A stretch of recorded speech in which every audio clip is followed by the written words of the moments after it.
Hi everyone, Michelle Fixit here. So I am finally at the tail end of my venture with my '07 Dodge Ram 1500. I had a lot of things going on with it, and so I decided to give you guys a little video on what ended up being one of the underlying issues that was going on with my truck. And this whole saga started with a dead battery. And instead of jumping my truck off, I decided to get a different battery, put it in there, and then all of a sudden she didn't recognize her own keys, and she wasn't unlocking, she wasn't locking, her ignition cylinder would work, and so she would turn. I have radio, but otherwise I had a big sexy paperweight.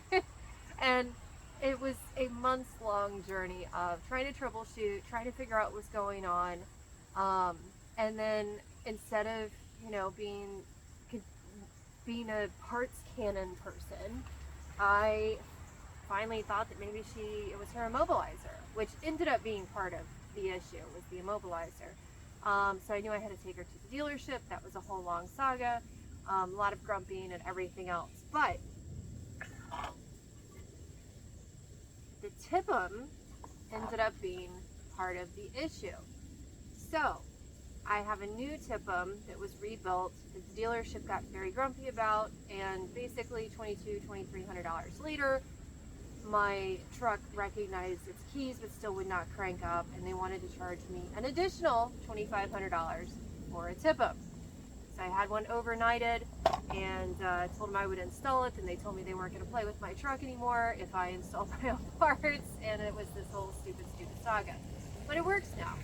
So, being that I get a little nervous about computery techy things, I did not do anything with the TIPM, and I didn't want to be throwing tons of money because I knew it had to be a scream issue, which is inside the steering column, which recognizes the key and is part of the immobilization system, or it could be the TIPM, which is another part that is very expensive because it's your totally integrated power module, I think is what the acronym is, or the PCM, which is another computer part of the truck.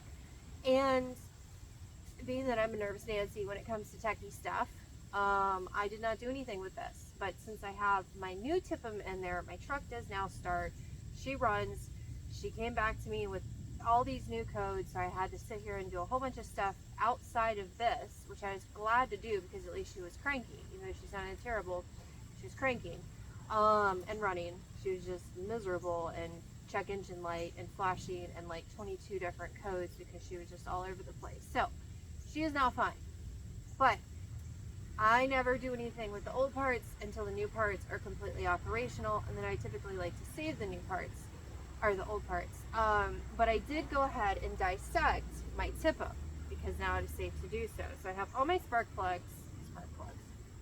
I have all my fuses pulled out for this guy, and then I was able to, like, this comes here and you have to take the screws off of it because it's this and it's this, like so, and then you explodes it, this is what happens.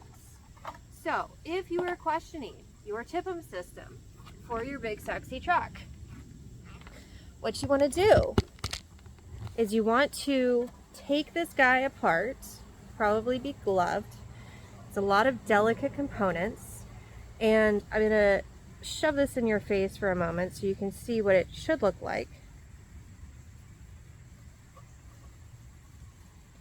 And then if you look at it carefully, you will see that right there we have an issue, so that's going to create issues.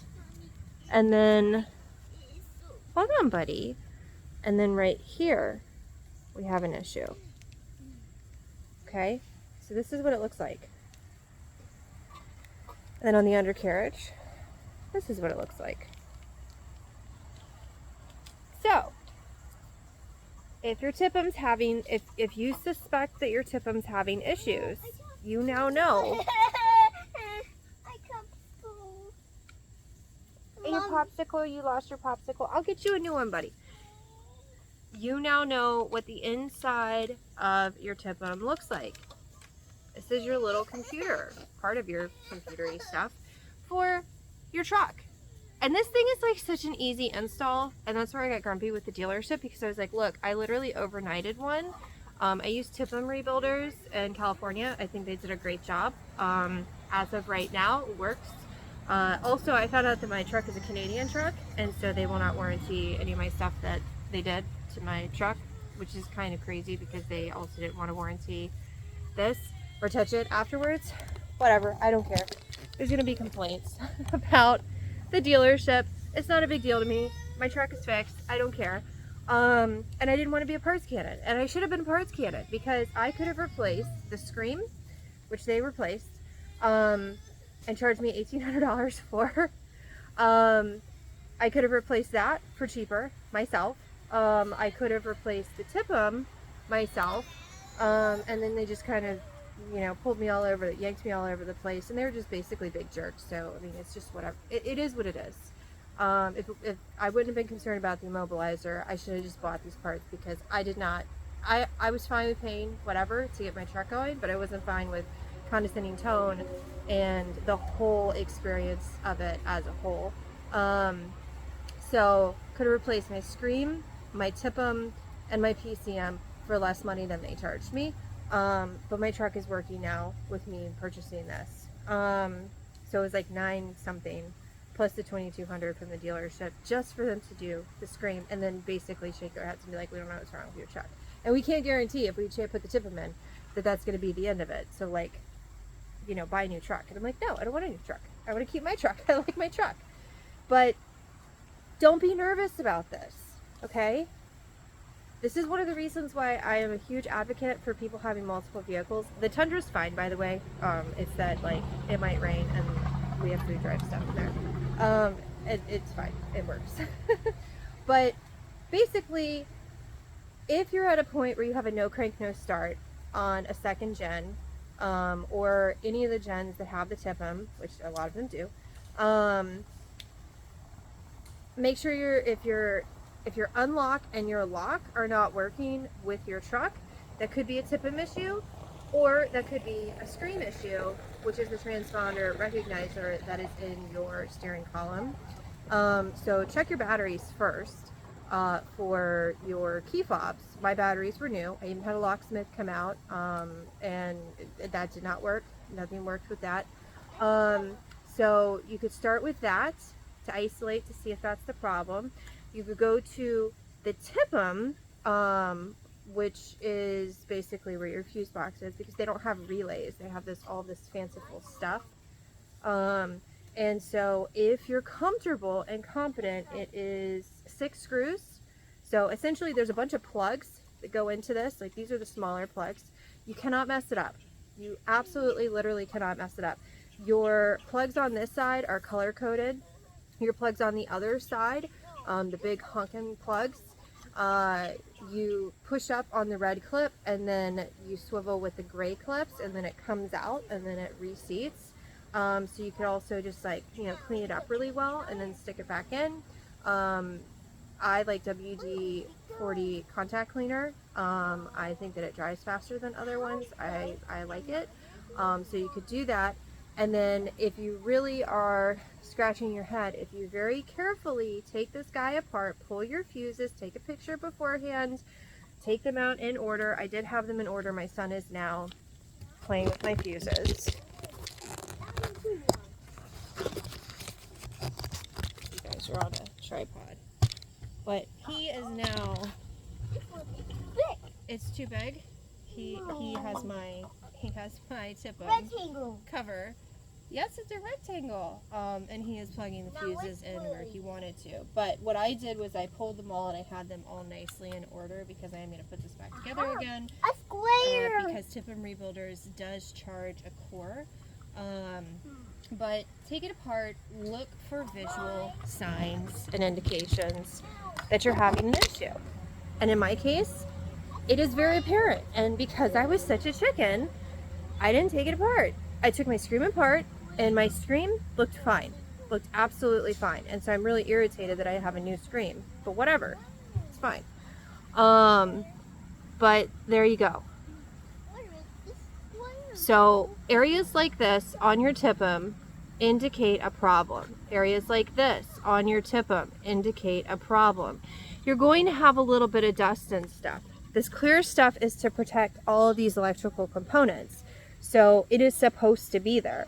But with mine, and this will be a nice little indication for you guys too, with mine when I went to take it apart, because now I have a new one in, these screws were fine. They look absolutely normal, okay? Normal screws. That's actually not a normal screw. Hang on. This. Perfectly normal little heads on the screws, okay? Perfectly normal. However, the two on the bottom, one of them was all gunked up and rusted and corroded. This one, I had to use a screw extractor on it. So this one was really bad. And if you look where this one is, you can see corrosion here. So moisture intrusion is not circuitry's friend. And then this one was also messed up. So both of these were messed up. And so moisture intrusion, not just with houses, but with vehicles, is a big bad issue. Because over time, things heat up. And if air can hit it, moisture can hit it, and then you get that problem. But that's it. So I figured that, much like my Mamaroo video, this would be helpful to someone in the future, because not a lot of people take their TIPMs apart. But basically, your TIPM looks like this. Has all your little pluggies. They're color coded on the back. I literally changed this thing out in the dealership parking lot because I was so mad about the whole thing in the middle of the night. And it took me like 10-15 minutes because I just bloop bloop bloop these four out, bloop bloop bloop these guys out, and then you can't put them in the wrong orientation because the plugs are different sizes. It's not a big deal. And then this is color coordinated too, so you just plug those guys in. You remove the nut for here and the wire, and then you put the wire back on. Not a big deal. Close it up. Big sexy cranked up with a whole bunch of codes and anger. But if you're taking it apart, you have this. I'm gonna borrow this for a second, Charlie. This is not the correct orientation. This is how Charlie decided to organize my fuses. But this guy's like this. So 1, 2, 3, 4, 5 screws. You take the 5 screws out. And as I said, these 2 screws were heavily corroded and rusted and messed up and everything.